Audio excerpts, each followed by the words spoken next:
Hai, Assalamualaikum. Dalam makluman, borang pendaftaran, borang maklum balas dan e-sijil akan diberikan di penghujung webinar di ruangan checkbox. Kedatangan akan direkodkan, jadi diminta semua peserta untuk mengisi form tersebut sebelum meninggalkan webinar ini. Jika ada sebarang permasalahan dengan e-sijil anda, boleh terus maklumkan kepada kami. Terima kasih. Diminta semua peserta dalam keadaan mod senyap dan terima kasih kepada yang membuka kamera anda. Sekejap lagi kita akan memulakan majlis kita.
Bismillahirrahmanirrahim.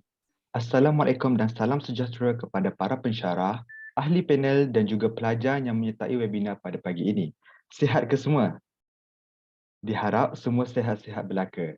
Di kesempatan ini, saya ingin mengucapkan Selamat Hari Raya Aidilfitri, maaf zahir dan batin kepada semua para hadirin yang dapat hadir pada hari ini. Alhamdulillah, bersyukur kita kehadrat Ilahi bersama-sama kita dapat berjumpa di webinar bicara pendek yang bertajuk Di Belakang Takbir Pengurusan Majlis.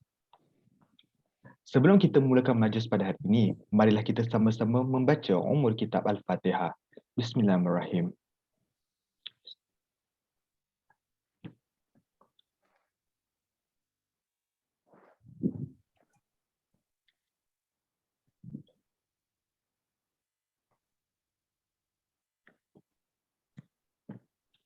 Amin amin ya rabbal alamin. Seterusnya, bagi memulakan webinar pendek pada pagi ini, saya akan menceritakan serba sedikit latar belakang mengenai kedua ahli panel kita pada hari ini. Saya mulakan latar belakang panel kita yang pertama, iaitu Encik Muhammad Syukri bin Muhammad Isa. Beliau merupakan pengasas kepada Success Event Stylist Company. Beliau telah melanjutkan pelajaran ke Pusat Multicultural College Negeri Sembilan dan mendapat anugerah dekan 2 semester berturut-turut. Terus, melanjutkan pelajaran dalam bidang sarjana muda kejuruteraan mekanikal di University Sains Malaysia. Selepas tamat dari belajar, beliau memasuki ke alam pekerjaan di mana peringkat awal, beliau bekerja sebagai quality engineer di syarikat Febel Franco Cranes M Sendian Berhad. Terus, CTRM Aero Composites Sendian Berhad dan juga sebagai quality engineer. Selepas beberapa tahun berkecimpung dalam bidang kejuruteraan, Encik Syukri menjadi seorang pensyarah di City University Petaling Jaya sehingga tahun 2012. Pada tahun 2013, bermulanya beliau menjadi pengasas Success Event Stylist di mana bersama-sama Encik Saiful memperajui company tersebut. Yang paling saya kagum adalah kejayaan beliau di mana Encik Syukri dianugerahkan Winner of Laman Merdeka with Patriotic Costume 2019 dan Speaker of Entrepreneur Week di UTHM dan IWTA 2017 dan 2018 di mana Malaysia Largest Wedding Planner Convention dan POKOK 2017 dan 2018 Malaysian Largest Event Decoration Workshop. Seterusnya, latar belakang panel kita yang kedua iaitu Encik Saiful Nizam Muhammad. Beliau juga merupakan pengasas pada Success Event Stylist Company. Beliau telah melanjutkan pelajaran ke peringkat sarjana muda sains, pengajian seni bina di Universiti Islam Antarabangsa dan terus menyambung pelajarannya hingga sarjana muda pengajian seni bina kepujian di Universiti Islam Antarabangsa juga. Beliau memulakan langkah pada peringkat pekerjaan sebagai peringkat arkitek sebuah syarikat KHP Architect. Seterusnya bekerja sebagai projek arkitek di syarikat Araseska Arkitek. Yang menariknya, di mana pada tahun 2009, beliau juga menjadi pensyarah di City University Petaling Jaya bersama-sama Encik Syukri. Di situlah bermulanya perancangan dalam membuka perniagaan event stylist. Maka, pada tahun 2013, Encik Saiful dan Encik Syukri menubuhkan syarikat Success Event Stylist. Sepanjang kerjaya beliau telah dianugerahkan beberapa anugerah seperti Winner of Lama Merdeka, Week Patriotic, Kostum 2019, Winner of Best Personality in Malaysia Wedding Planner Gala, Night, and IWTA 2017 dan 2018, Malaysia's Largest Wedding Planner Conventions. Sepertinya kita sedia maklum, kedua-dua ahli panel kita mempunyai latar belakang dalam industri dan juga syarikat yang sama. Mari kita sama-sama kenali syarikat yang diterajui oleh Encik Syukri dan juga Encik Saiful iaitu Success Event Stylist. Syarikat Success ditubuhkan pada 26 hari bulan Disember 2013 di mana 100% adalah syarikat Bumi Putra. Syarikat Success adalah syarikat yang menyediakan perkhidmatan dalam majlis korporat dan majlis sosial. Success telah pun berada dalam dunia event industri selama 6 tahun dan mencapai lebih 374 kepelbagaian acara di seluruh Malaysia. Pencapaian syarikat Success adalah sangat memberangsangkan di mana terdapat VIP klien seperti Datuk Seri Haji Zainal Abidin, founder of Zaha Face Travel and Tours Sdn Bhd, dan juga Tan Sri Wan Zulkifli Wan Arifin, Presiden dan Group CEO of Petronas, dan banyak-banyak lagi achievement yang telah Success perolehi. Dan juga Success Company juga telah bekerja dengan klien company yang sangat besar seperti Daikin dan Angkor. Macam mana dengan background panel kita pada hari ini? Gempak kan? So saya sendiri merasa sangat motivate dan kagum dengan hasil-hasil syarikat Success. So peserta-peserta boleh ke social media Instagram @success.official untuk lebih exposure dengan hasil kerja mereka. Boleh? Follow sekali. Okay, so sebelum kita ke acara utama, sebagai peringatan, jika ada sebarang persoalan atau pertanyaan yang ingin diajukan, bolehlah diletakkan di ruang chat box dan saya akan membacakan soalan tersebut untuk diperjelaskan dengan lebih terperinci oleh kedua ahli panel kita pada hari ini. Alright, tanpa melengahkan masa lagi, saya ingin mempersilakan Encik Syukri dan Encik Saiful daripada Success Event Stylist dengan segala hormatnya dipersilakan. Okay, Assalamualaikum warahmatullahi wabarakatuh. Boleh dengar suara saya? Boleh. Boleh? Okay. Boleh. Jadi pertama-tamanya saya nak mengucapkan terima kasih kepada Eccentric Event Management, Faculty of Business Management, Universiti Teknologi Mara kerana sudi menjemput kami. Saiful dan Syukri Event Stylist ataupun pendeknya dipanggil Success untuk menjadi speaker jemputan pada hari ini. Jadi insyaAllah hari ini kami akan berkongsilah tak banyak, mungkin sedikit pengetahuan dan juga pengalaman lah yang pernah kami tempuhi dalam bidang event planning, event management ni lah. Jadi mungkin saya boleh mulakan untuk dengan slide saya.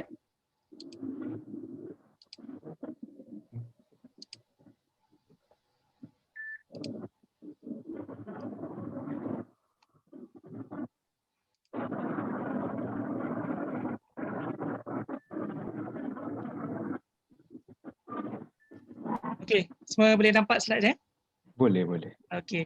Jadi untuk hari ini kami akan berceritalah sedikit tentang di belakang tabir pengurusan majlis. Jadi rasanya belum terlewat lagi untuk kami mengucapkan selamat Hari Raya Aidilfitri kepada semua, kan? Walaupun kita sambutan tahun ini agak lain sikit, tapi Betul, harap betul. meriah lah. Betul. Okey, jadi sedikit tentang saya. Saya Saiful Izam bin Muhammad dan business partner saya Muhammad Syukri bin Muhammad Isa. Kalau diikutkan sebenarnya kami ni bukannya daripada background event management. Okay, kalau ikutkan saya ni background saya ialah architecture dan background Cik Syukri ialah mechanical engineering. Dan benda ni normal. Kalau ikutkan dekat luar sana, kebanyakan company yang menguruskan yang buat event planning ni tak semuanya berlatar belakangkan event planning ni. Dan kalau tak silap saya ramai sebenarnya yang buat company ni dia daripada background engineer, background architecture, kan, background finance. Maknanya benda ni sebenarnya dia luas. Sebab dia orang kata yang penting kita dia tentang pengurusan lah, pengurusan. Okey. Okay, apa yang kita nak cerita hari ni? Okay, basically kita akan start sedikit sebanyak tentang introduction. Lepas tu kita akan tengoklah behind the scene. Behind the scene ni kami akan cerita melalui case study lah. Melalui case study kita akan lebih senang faham. Okay, apa isu dan problem pengurusan majlis. Okay, apa solution. Ada isu dan problem mesti kena ada solution. Okay. And then kami akan cerita sikit tentang basic skills yang diperlukan untuk jadi seorang pengurus majlis. Okay, dan juga conclusion ni mungkin akan ada sedikit tips lah yang kami boleh kongsikan dan nanti kita ada Q&A session lah. Okay. Okay.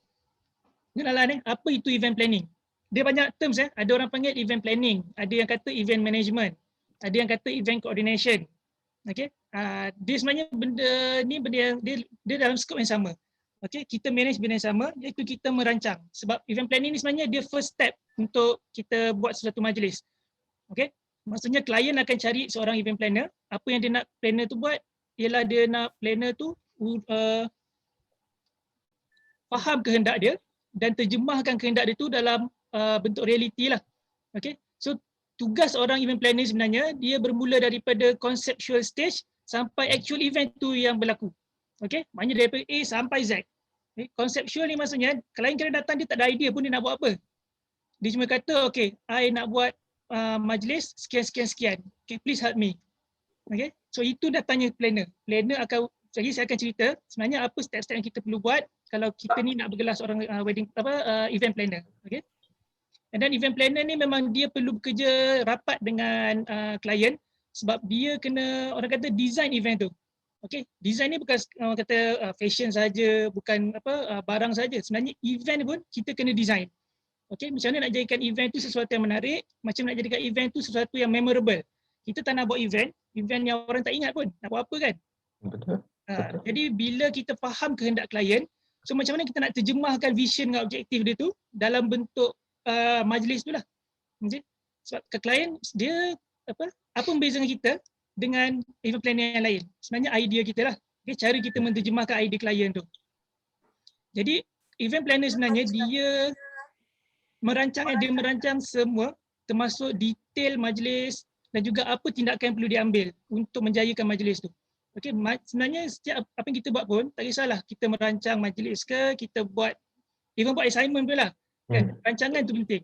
Dan perancangan itu penting dan juga detail yang kita buat tu dan cara kerja kita tu akan menentukan kerja kita tu akan jadi sangat hebat ataupun kerja biasa-biasa saja. Okay? Okay. Dan selalunya event planning, first step ni initial discussion. Okay, initial discussion maksudnya apa perkara awal yang mesti kita titik beratkan. Okay, ini antara pada pengalaman kami lah, 3 perkara ni paling penting. Masa kita first jumpa klien, kita mesti nak tahu apa event ideas atau themes dia. Maksudnya kita bincang, okay, basically apa yang you nak sebenarnya untuk majlis ni. Mungkin kita kata, okay, saya ambil contoh lah kita merancang birthday party. Okay, birthday party untuk siapa? Birthday boy, birthday girl. Okay, kalau macam kata untuk birthday boy, okay, nak tema apa? Mungkin dia suka kartun, mungkin dia suka racing car. So benda tu yang kita kena tahu dulu sebelum kita nak keluarkan idea-idea yang lain. Okay, lepas tu kita kena tahu bila tarikh dia. Tarikh tu sesuai ke tak? Okay. And then yang ketiga ni yang antara yang paling penting, budget guidelines. Kita mungkin tak ada lagi budget penuh, tapi kita kena tanya klien, okay, anggaran budget dia berapa? Supaya kita boleh tahu okay, majlis ni sebenarnya majlis berskala besar, berskala sederhana atau berskala kecil.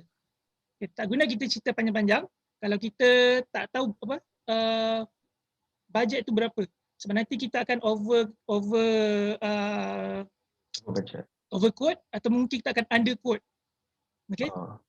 So 3 ni soalan balik. Maksudnya yang penting kita jumpa klien, kita kena tanya dulu basically apa basic ideas dia, okay, bila dia nak buat dan juga berapa budget dia. Okay, bila kita dah tahu tiga ni, next step baru kita akan go into detail. Okay. So far okay semua? Kalau ada yang tak faham nanti boleh tanya masa apa? Tak tahulah, mungkin Farid kalau dia tanya terus ke ataupun mungkin boleh je tanya terus. Nanti saya akan baca balik. Okay. Okay, so far clear. Okay. Macam gambar yang dalam slide ni, ini bukannya wedding pun Ini sebenarnya kami masa ni ada satu projek fashion show. Okay. Okay, contohlah fashion show ni, kita tak boleh kata datang-datang terus je set up. Tak boleh. Kita mesti jumpa dulu dengan klien kami masa ni, fashion designer lah. So fashion designer ni datang bagi tahu kita, okay, this is my budget, this is my team. So apa idea you untuk jadikan majlis ini majlis yang memorable? Sebab ia akan dihadiri oleh ramai selebriti. Okay. So kita kena work closely dengan fashion designer ni lah, baru kita tahu okay, idea kita ni sesuai tak dengan konsep keseluruhan dia. Okay. Dia menarik sebenarnya event planning ni. Kalau once dah terlibat dalam event planning ni, rasanya dah tak nak buat benda lain dah. Betul-betul saya pun sangat tertarik dengan event planning semua. So, bila sebut event planning, kita jangan terlalu kecilkan skop fikiran kita. Dia ni buat wedding je. Dia ni buat corporate function, tak. Kita boleh menyeluruh. Kan? Sebab kita sebenarnya kita planner. Maknanya kita yang plan, kita yang manage, dan kita yang akan dapatkan siapa yang akan work dengan kita.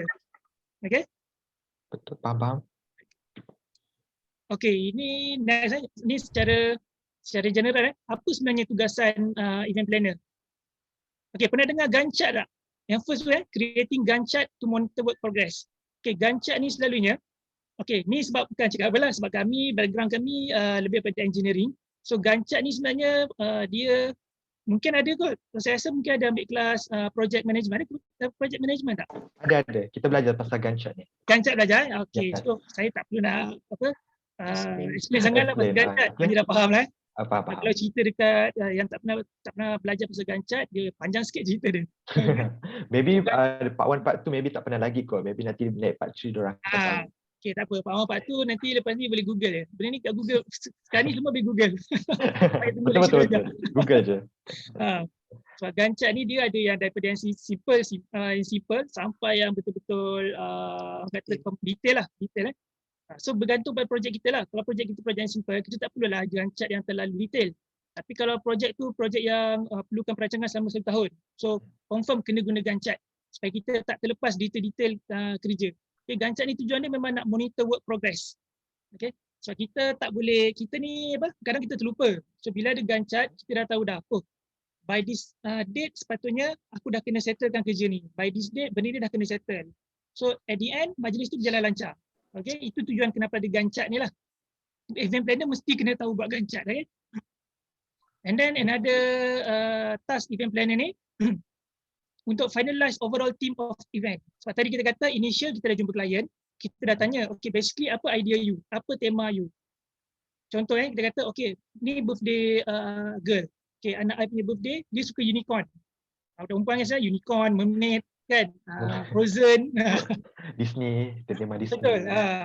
So kita kena finalize lah balik. Kita dah tahu, contohnya saya ambil contoh kata, okay dia kata saya nak tema Frozen. Okay. So apa konsep dia? Konsep dia normally dia akan jadi princess, betul tak?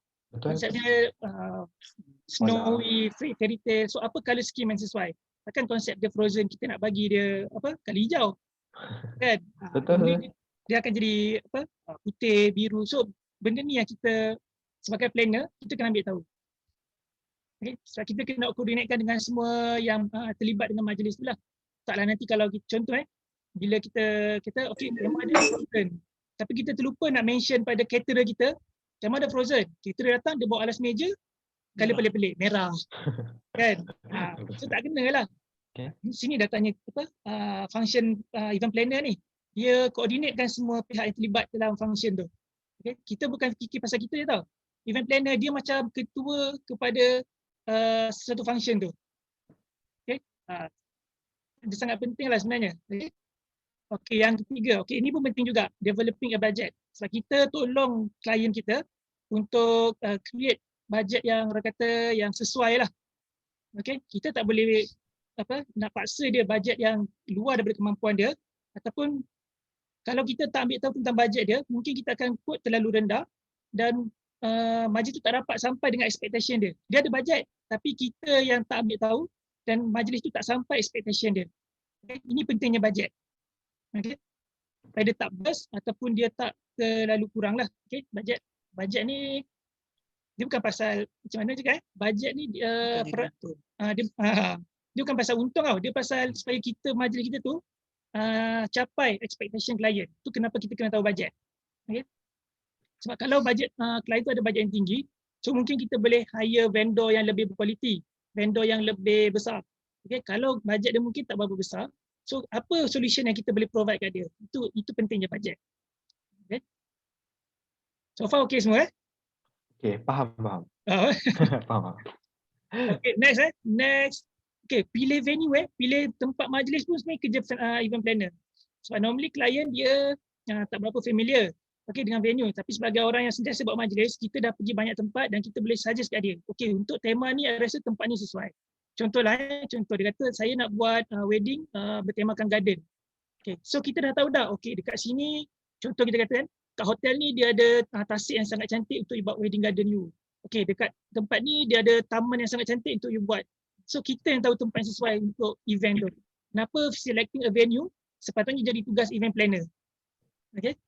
Dan bila kita dah select venue, tugas kita pula nak nego dengan contoh kalau kita dengan hotel, kita nego dengan hotel pasal rates kan, apa perks yang kita boleh dapat, apa extra yang kita boleh dapat daripada hotel ataupun venue tu lah untuk gembirakan hati klien kita. Event planner ni dia kerja dia ialah nak gembirakan hati orang sebenarnya. Betul?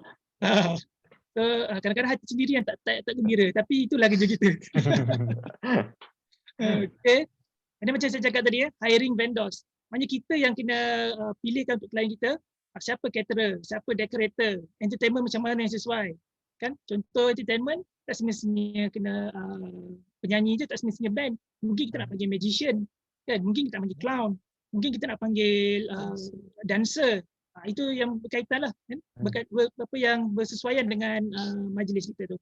Sebab kita yang faham kehendak klien, so kita yang kena kontrol benda ni lah. Okay, ni salah yang satu lagi ni, arranging events tentative. Maknanya kita yang menguruskan atur cara majlis tu. Okay, maknanya kita dah faham contoh majlis ni dia ada protokol. So kita kena tahu, okay, protokol ni dia lagi complicated daripada majlis yang biasa-biasa. So, protokol ni lebih lagi kalau melibatkan royal. Okay, kalau melibatkan royal ni dia lagi panjang cerita dia. Kita akan kena berurusan dengan pihak istana, kita kena sediakan bilik khas. Dia kena kalau kata peralatan istana, dia ada pantang larang dia lah yang kita kena ikut. Contoh kalau majlis birthday kita jemput royal, dia ada syarat dia, pisau dia tak boleh daripada kita, dia ada macam-macam. Ni antara kalau kita dah terlibat kita akan tahulah ada banyak sebenarnya protokol ni dia memang akan buatkan kita lagi banyak kerja lah. Tapi banyak kita boleh belajar lah sebenarnya. Benda-benda yang kita tak pernah tahu dan mungkin tak belajar pun dalam kelas. Okay? Benda ni kena experience sendiri. Okay, senang cerita ni bukan yang saya senaraikan ni bukan semata-mata event planner, dia banyak lagi. Tapi ni antara task-task yang orang kata main task lah yang event planner mesti kena tahu. Okay, saya recap maksudnya you kena create Gantt chart, you kena finalize team of the event, you kena jaga bajet, okay, you yang kena pilih venue, okay, you yang kena cari vendor. Okay, vendor ni memang terms dia vendor yang senang cerita lah, maksudnya dia siapa-siapa yang terlibat lah selain daripada planner. Okay, maknanya team kita lah yang kita, dia macam kalau construction, dia subcon lah. Ada macam subcon. Kita sub pada siapa job-job ni. Sebab tak mungkin kita yang buat semua. Takkanlah kita yang plan, kita yang masak, kita yang buat lawak, kita yang menyanyi, takkan kan? Takkan. So kita jaga bahagian yang kita expert, iaitu bahagian planning. Dan kita serahkan bahagian-bahagian lain pada orang yang memang expert dia. Caterer dia expert masak. Kan? Decorator memang expert bahagian decoration. Bagi dia orang yang buat. Kita handle dan control aja. Okay? Okay. Okay. Okey, Encik Syukri dan Encik Saiful, saya ada satu soalan di mana tadi di mana ada mention pasal selecting a venue which is nak buatkan dewan, nak buat dekat garden. So sekarang Malaysia bukanlah satu negara yang cuacanya yang boleh predik. So sekarang kalau contoh klien tu dia nak buat dekat garden. So dah dekor semua tiba-tiba hujan. So selama experience 6 tahun tu ada tak experience something yang buat event outdoor and then something happen macam hujan lebat ke and apa-apalah yang terjadi time tu? Macam mana nak outcome and manage semua tu? Okey, Assalamualaikum warahmatullahi wabarakatuh. Okey, saya Syukri. Okay, macam soalan Farid tadi berkenaan outdoor untuk outdoor event lah kan. Okey, bila kita buat outdoor event ni, kita kena ada plan A dan plan B. Okey, plan A adalah macam cakap lah, kita buat memang betul-betul outdoor yang orang cakap kita cakap itu adalah cuaca masa tu memang baik lah. Seperti yang diinginkan. Okey, kalau terjadi sesuatu yang tidak diinginkan, kita ada plan B. Okay, contohnya macam plan B ni, kita ada satu tempat yang berhampiran dengan tempat yang kita buat tu untuk kita alihkan barang-barang kita. Maksudnya contohlah, tempat tu dia outdoor, tapi dia dalam masa yang sama berdekatan tu ada macam astaka ke. So apa-apa kes yang berlaku, kita cepat-cepat boleh transfer semua kerusi meja semua terus pergi ke tempat yang ada bumbung tu. Itu salah satu plan dia lah. Ataupun macam dekat Malaysia ni kan biasa rasanya pernah tahu kot yang ada transparent canopy. Oh, ada ya? So transparent canopy ni pun sebenarnya boleh membantu kalau hujan kita still ada canopy tapi dia transparent. So dapat feel outdoor tu still ada lagi walaupun dalam hujan lah. Itu salah satu dia. Okay, salah satu lagi contoh macam dah lama lah yang kes perkahwinan Sharifah Sakinah. Kalau pernah tengok dulu, dia nikah memang outdoor. Tapi masa tu dia punya event planner memang orang kata well organised sebab dia menyediakan payung. Payung. Dia sediakan payung, tapi payung tu sebenarnya tak ada pun dalam tentu asal. Tapi nak jadikan cerita masa dia nak nikah tu hujan. Dan masa tu terus wedding planner dia keluarkan semua payung-payung. Payung pun semua kira macam transparent dan semua cantik lah payung tu. Dan walaupun hujan, tapi dia jadi macam yang expected wow factor dia lagi cantik daripada yang plan asal dia. Bila turun hujan ada payung, dia macam lebih dramatik. Yes, lebih banyak gimmick kat situ. Okay. So event planner punya tugas ialah kita kena pandai manipulate keadaan yang berlaku supaya dia menjadi lebih baik daripada yang kita rancang. Faham. Okay, next question daripada Farah Batrisha. Sepanjang jadi event planner, ada tak pengalaman handle klien cerewet? Kalau ada, macam mana Encik handle ya? Okay, klien cerewet ni sebenarnya memang biasalah dia dekat luar ni. Tapi sebenarnya ada orang cakap ada pros and cons lah untuk klien cerewet ni. Okay, sebenarnya bagi kami lebih suka klien yang cerewet daripada klien yang kira macam diam je. Tak tahu sebab apa, sebab bila klien yang cerewet ni dia akan beritahu okay, dia suka apa, dia nak apa, dia tak nak apa, dia tak suka apa. So kita sebagai event planner lebih mudah untuk buat kerja sebab kita tak payah pening-pening fikir macam nak buat klien tu happy, apa yang nak buatkan dia suka dengan kerja kita sebab kita dah tahu dah. Dia dah detailkan apa yang dia suka.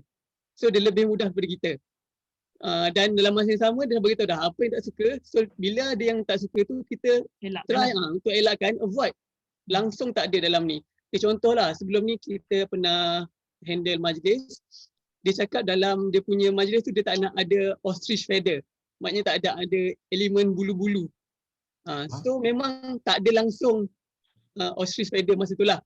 Even masa tu sebenarnya ostrich feather tu trend masa tu. Memang ramai suka benda tu, tapi tak suka.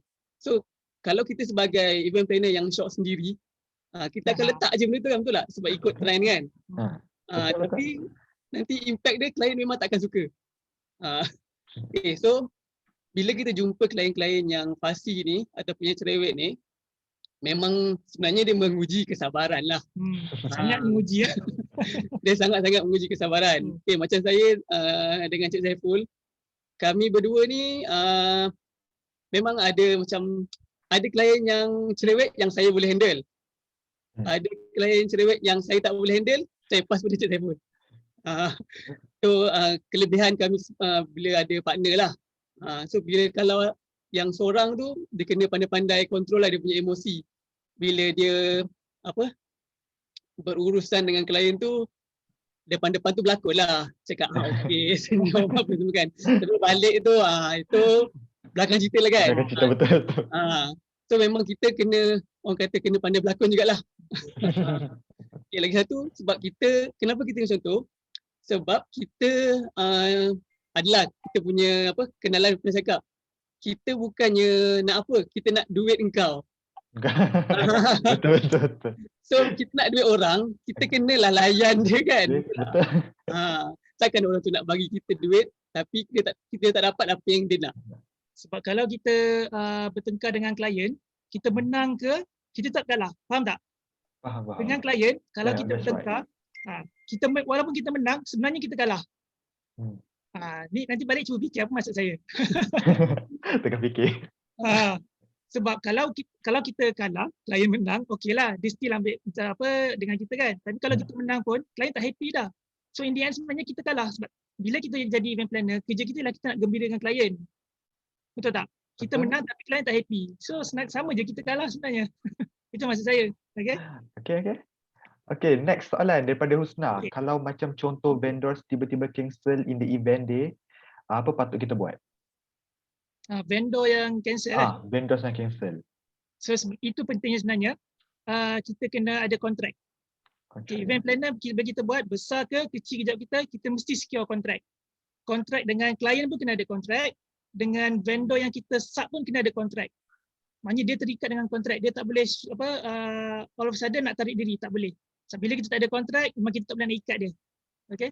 Dan kontrak ni memang dia sebenarnya bukan susah sangat. Kalau kita ke macam kami sebelum ni, kontrak kita boleh buat sendiri. Sebab kita boleh refer daripada Google, kita alter untuk kegunaan kita, dan benda tu just pergi je dekat matikan stamp. Nak mengesahkan kontrak tu. Itu dah boleh jadi kontrak dah. Bukannya kata yang simple je, betul tak? Yang penting nak perjanjian antara kita dengan vendor. So dia tak boleh sesuka hati nak tarik diri. Tapi kalau ada bajet boleh jumpa lawyer lah. Macam kami dulu mula-mula first buat event ni, memang kita bajet pun kita ada sistem bajet kan. So kontrak kita buat sendiri. So alhamdulillah kontrak tu pun still valid. Tapi lepas tu kita ada bajet, so kita pergi jumpa lawyer. Lawyer pun kita bagi dia review kontrak kita yang previous kontrak. Dia kata okey boleh guna, tapi sebab kita dah jumpa lawyer kan. So ayat-ayat kontrak kita semua jadi ayat-ayat lawyer lah. So, bila ada kontrak, orang rasa terikat sikit lah. Banding kalau kita just cakap mulut, orang bila-bila boleh tarik diri. Betul lah, memang akan terjadi. Kalau kita setakat bagi job tu pada orang, cakap mulut je, memang orang boleh tarik diri bila-bila saja. So kontrak tu memang sangat penting supaya orang rasa terikat, orang rasa yelah takutlah nak tarik diri nanti kena tindakan undang-undang kan. Betul. In case kalau terjadi juga, sebenarnya memang itu sebab kenapa networking penting. Kita jangan harapkan pada seorang sahaja. Kalau kita ada caterer, kita mesti kena ada beberapa caterer yang boleh backup kita. Okay? Itu plan B lah. Okay, next question. Nila saya sebelum Encik Saiful dan Encik Syukri sambung, untuk vendors dari segi caterer, apa preparation untuk pastikan makanan dan minuman yang disajikan kualitinya baik dan kuantitinya mencukup seadanya? Okay, untuk caterer caterer ni sebenarnya kalau macam kita tengok sekarang ni, caterer memang terlampau banyak caterer kat luar kan, betul tak? Okay, dan harga dia pun kita tengok ada yang memang harga murah tak masuk akal dan harga yang tinggi, betul tak? Betul. Okay. First yang kami advice lah, pengalaman kami, jangan ambil vendor yang gunakan harga terlampau rendah sebab itu confirm akan ada masalah kepada kita nanti. So bila kita buat ada banyak lah sekarang ni event planner yang orang kata buang harga. Sebab dia buang harga, kita terpaksa ambil vendor-vendor yang murah, kriteria murah. So memang kualiti takkan terjaga. So dari segi pengalaman kami akan gunakan vendor-vendor yang harga dia tak murah tapi berpatutan. So bila harga berpatutan ni kita tahu kualiti dia macam mana, dia punya barang-barang yang digunakan cukup, maksudnya cukup rasa, rempah ke, semua cukup. Sebab dia ada kos yang cukup untuk digunakan untuk buat dia punya jaga kualiti lah. So lagi satu, kalau sebab macam kami dah banyak caterer yang kami kenal, so kadang-kadang tu kita pergi je tengok dia punya kitchen. Kita buat spot check. Konon-konon Kita buat spot check. konon-konon nak pergi jumpa lah, cakap nak pergi nak melawat apa, macam jumpa kawan kan. Tapi lah masa yang sama kita ada pasang mata-mata kiri kanan depan belakang nak tengok dia punya keadaan. Betul. Kalau kita pergi kitchen dia betul. Kadang-kadang kita pergi tempat dia, kita tengok macam longkang macam ni, macam nak jadi kita punya vendor, betul tak? Betul. Kita sendiri pun rasa macam tak confident. So itu salah satu cara lah macam mana kita nak kenal pasti vendor-vendor yang berkualiti yang kita boleh gunakan. Kita buat spot check dalam diam. Pada saya itu hak kita lah. Hak kita untuk kita check sebab kita nak bekerja long term dengan dia. Kalau awal-awal lagi kita dah nampak something wrong, apa kita nak bekerja sama dengan dia, betul tak? Dia akan menyusahkan kita balik. So ada dua kat situ yang boleh kita gunakan. Satu, jangan ambil yang terlampau murah. Dua, buat spot check. Itu insyaAllah lah. InsyaAllah menjaga kualiti lah. Okey, betul tak? Okey, last question sebelum sama slide. Dalam banyak-banyak jenis event yang dibuatkan, yang macam mana paling complicated? Contoh like wedding ke birthday daripada Syaifuddin Yahya. Oh, wedding ke birthday Sebenarnya dia tak ada yang complicated macam dia. Sebenarnya kalau event ni bila dia melibatkan protokol baru dia complicated. Tapi kalau dia majlis yang casual, santai, tak kisahlah wedding ke birthday ke semua sama. Sebab dia punya perjalanan sama je. Jumpa klien, tanya requirements, and then kita finalize dia punya brief dia, then kita start buat kerja, pergi set up, majlis berjalan, kita dismantle, kita balik. Sama je perjalanan dia. Dari pengalaman kami lah, yang menyebabkan benda tu complicated ialah contoh je lah, ni contoh kalau maybe ada dekat dalam ni yang saudara mara dia terlibat dalam badan beruniform. Contoh kalau majlis tu adalah perkahwinan anak ketua polis. So biasanya ketua polis ni dia tak ada cerewet pun sebenarnya. Nak berurusan dengan dia semua senang. Tapi yang akan buatkan dia complicated ialah orang-orang bawahan dia. Sebab semua bagi pendapat. So sebenarnya bila event planner kena pandai kontrol tau. Dengan siapa kita patut berurusan, dengan siapa yang kita patut ignore je. So biasalah, even macam wedding lah.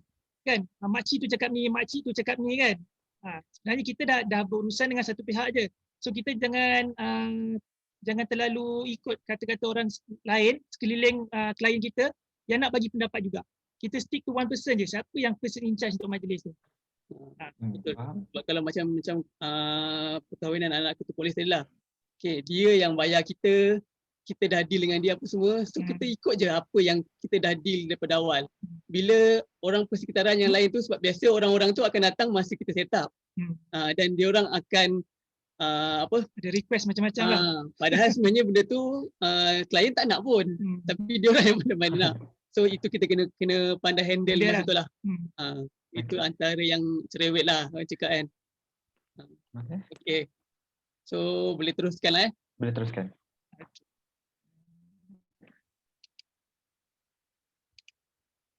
Ini tadi contoh gancak the line. Saya rasa at least boleh tengoklah lebih kurang macam mana rupa gancak ni. Okey, kita terus masuk ni lah ke case study lah. Dengan case study ni kita akan lebih faham lah. Case study ni basically kita akan cerita sikit tentang background case study, and then kita punya step by step lah bila kita dapat sesuatu job tu, and then apa isu yang problem yang ada dan juga apa solution yang kita provide. Okay, so saya serahkan pada Cik Syukri lah untuk case study kita yang pertama ni. Okay, sebenarnya macam Cik saya cakap tadi, kita sebenarnya nak tahu pasal itulah untuk sesuatu majlis tu macam mana dia event tu dirancang dari awal sampai akhir, macam mana dia punya good and bad side, macam mana kita punya pengurusan dia. Tapi untuk lebih menarik dan lebih faham, kita buat contoh dalam case study lah kan. Betul tak? Kalau kita just cerita macam tu je nanti boring pula, macam baca buku pula kan. Okay, so ini kita ada 2 case study. Satu kita buat yang corporate function, satu lagi lepas ni kita akan buat yang untuk wedding. So dua-dua ni kita boleh boleh tengok mana satu yang kita rasa okey, mana satu yang tak okey.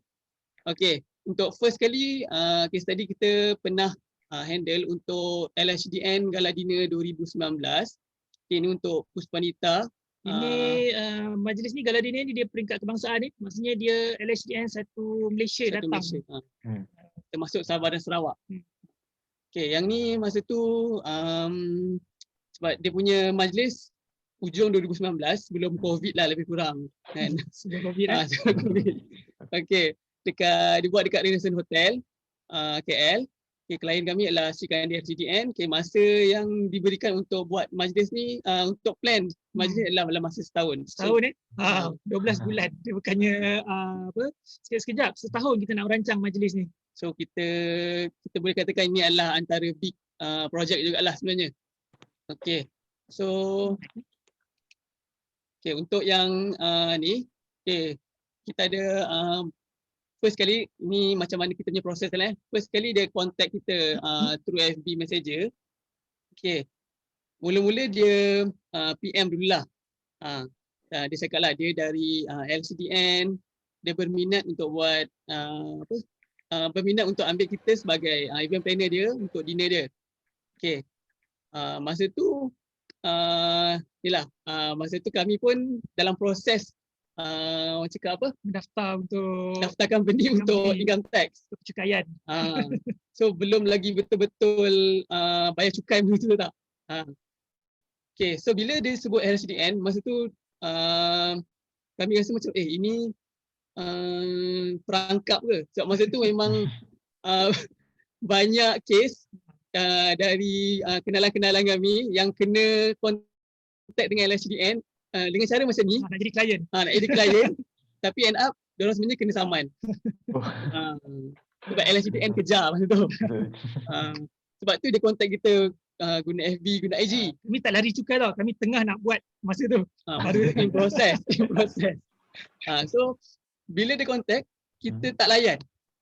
Kita dengar LHDN, okay, kita diam. Kita diam. Masa tu awal tahun, kita cakap, okay, nanti kami akan kontak semula, tapi kami tak kontak. Lepas tu, dia pendekkan cerita, proses untuk pendaftaran kami dengan LHDN, income tax semua settle. So, mereka kontak sekali lagi. Okay, masa tu kita dah ni kan, dah confident sebab dah valid kan. LHDN semua dah okay, income tax semua dah okay. So, kita try lah jawab. Okay, kita jawab, lepas tu kita discuss through FB, through WhatsApp. Kita WhatsApp dan apa semua. Lepas tu, okay, dia kata nak jumpa. Okay, so kita jumpa, kita pergi buat site visit. Okay, kita buat site visit, kita pergi dekat Hotel Renaissance KL tu lah. Hotel Renaissance KL ni dekat area-area Jalan Ampang. Dekat KLCC lah, area KLCC. Okay, lepas tu masa kita jumpa dia tu, barulah kita tahu sebenarnya memang dia nak ambil kita. Dari awal tu bukan dia nak perangkap lah kan. Tapi orang cakap dah rezeki tu memang rezeki juga kan. Walaupun dah beberapa bulan kita tak jawab tu, dia tetap cari kita juga. Sebab dia kata dia dah lama dah follow kita punya IG, dia dah kira macam nak ambil kita lah. Okay, so maksudnya gitu.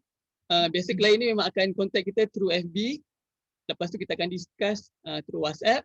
Lepas tu baru kita buat site visit. Okay, masa kita buat site visit, kita akan finalize dengan klien apa yang macam saya putarkan adalah apa dia punya requirement, konsep dia apa, tema dia apa yang dia budget nak, semua. Budget, apa semua. So dari situ baru kita boleh buat kita punya quotation. Posting kita apa semua kan. Okay, lepas tu baru kita boleh buat preparation lah. Preparation kita boleh depends on apa yang klien dah brief dia tadi. Kita buat preparation, kita nak sediakan prop apa, nak buat manpower berapa ramai, logistik macam mana. So macam LHDN ni, sebab dia buat dekat Renaissance Hotel ballroom tu, dekat dalam ballroom tu memang dia tak nak ada apa-apa. Sebab dalam tu memang sebab satu Malaysia punya ni kan, punya event. So memang ramai gila dalam tu. So tak ada apa-apa decoration lah dekat dalam tu. So yang ada decoration adalah kat luar. Macam yang contoh yang tengok dekat sini, ini salah satu decoration yang ada masa SDN tu. Sebab dia nak ada banyak photo booth. Ada banyak spot-spot lah. Ni salah satu spot yang photo booth yang kita buat untuk dia. Okay. So kat situ pun kita kena tahu, okay, dekat bahagian ni apa yang sesuai. Dekat bahagian yang lain tu apa yang sesuai, decoration yang sesuai. Sebab tempat dia lain-lain. So dekat lobby ni, kita punya brief requirement kita, dia tak nak ada decoration dalam hall, tapi dia nak luar hall ada grand photo booth, ada 5 photo booth. Oh, 5. So kita tak boleh nak paksa dia. Kita dah biasa buat dekor kan. You kena buat kat dalam hall. Tak boleh. Kita kena faham kehendak dia dan kita keluarkan idea kita apa yang terbaik untuk clients ni punya vision lah. Vision dia nak kat luar tu yang meriah. So kita jayakan vision dia tu. So lagi satu, sebagai event planner kita kena pandai bezakan yang mana wedding yang mana corporate tau. Sebab kadang-kadang kalau kita tengok orang dah terbiasa buat wedding, bila dia buat corporate pun macam wedding juga. So itu kita kena pandai. Okay, so bila kita buat corporate function ni, kita punya hiasan tu make sure jangan sama macam wedding. Kalau tidak nanti kan klien pun akan cakap, macam pelamin je. Tak? Betul. Walaupun kita guna barang-barang yang sama untuk pelamin, tapi kita kena pandai inilah, utilize itulah.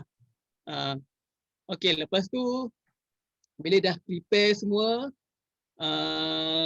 kita akan set up. Okay, set up ni pun kita akan tentukanlah berapa lama masa dia yang untuk set up, bila untuk loading, unloading apa semua. Kira benda tu. Dan untuk set up ni sebenarnya tugas event planner masa ni, sebelum untuk set up tu kita dah berurusan dengan pihak hotel untuk kita tentukan berapa masa yang diberikan untuk kita set up. Kat mana loading area. So apa borang-borang yang kita kena isi. So dia set up bukan datang set up semata-mata tau. Dia ada tugas-tugasan dia yang event planner kena buat sebelum datang. Yang ini kita berurusan dengan misalnya pihak hotel lah, misalnya orang banquet lah. Dia akan bagi tahulah apa requirement hotel sebelum kita datang untuk set up.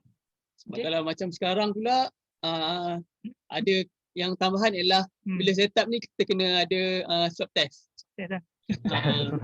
So staff-staff kita ada hotel yang perlukan semua kena swab test. Ada hotel yang perlukan swab test untuk foreigner je. So itu semua requirement berbezalah antara hotel-hotel lah. Pentinglah untuk planner ambil tahu benda ni. Sebab kalau kita tak ambil tahu, kita terus pergi je, sisi je kita kena halau balik. Kan? So planner dia bukannya just dia bukannya dunia glamour tau. Kita bukannya budak mainstream nak glamour. Planner ni sebenarnya dia kerja dia bahkan tabir tu memang kita kerja keras sebenarnya. Tak cukup tidur, terkejar-kejar klien, itu kita event planner. Kalau kita tak buat macam tu, majlis tu tak akan berjalan lancar masa hari majlis. Biar kita susah sebelum function tu start, yang penting masa function dia akan smooth je. Memang kita ni antara orang yang tak disukai oleh vendor lah, sebab kita akan sentiasa kerja ada orang.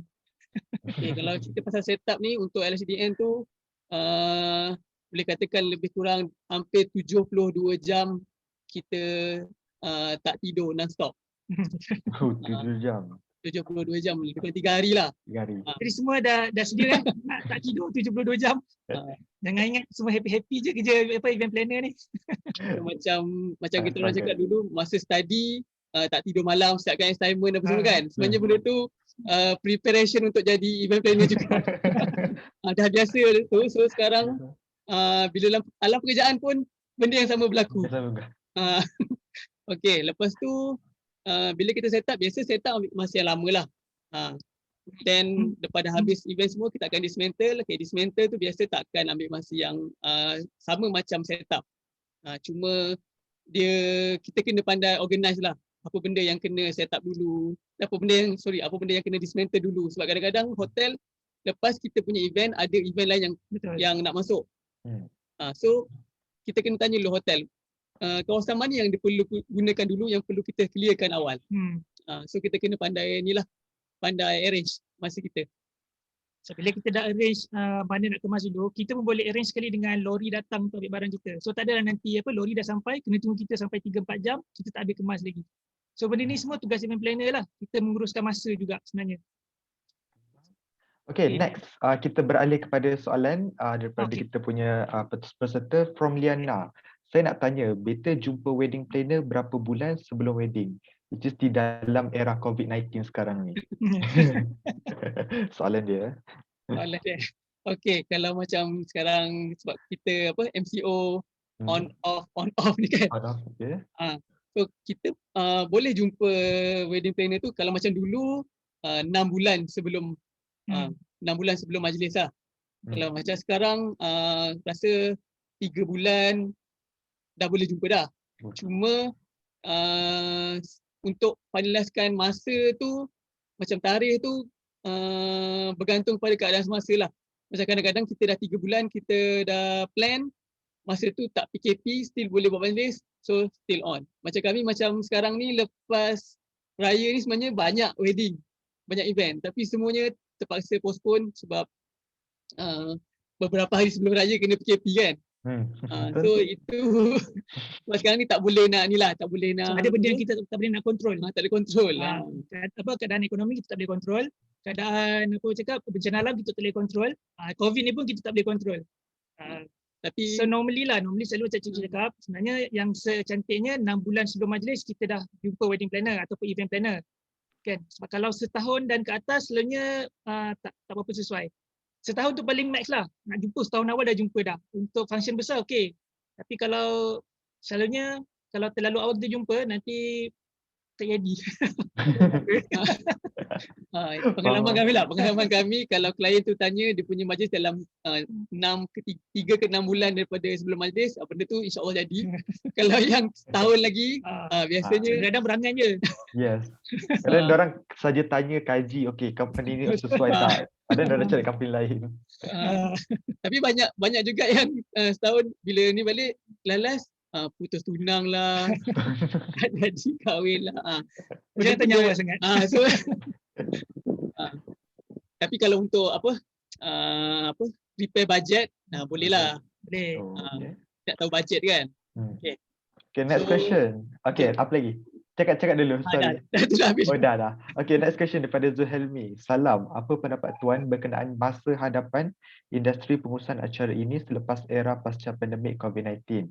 Ada kemungkinan pemain industri perlu membuat sebarang perubahan dalam bisnes strategi atau bagaimana?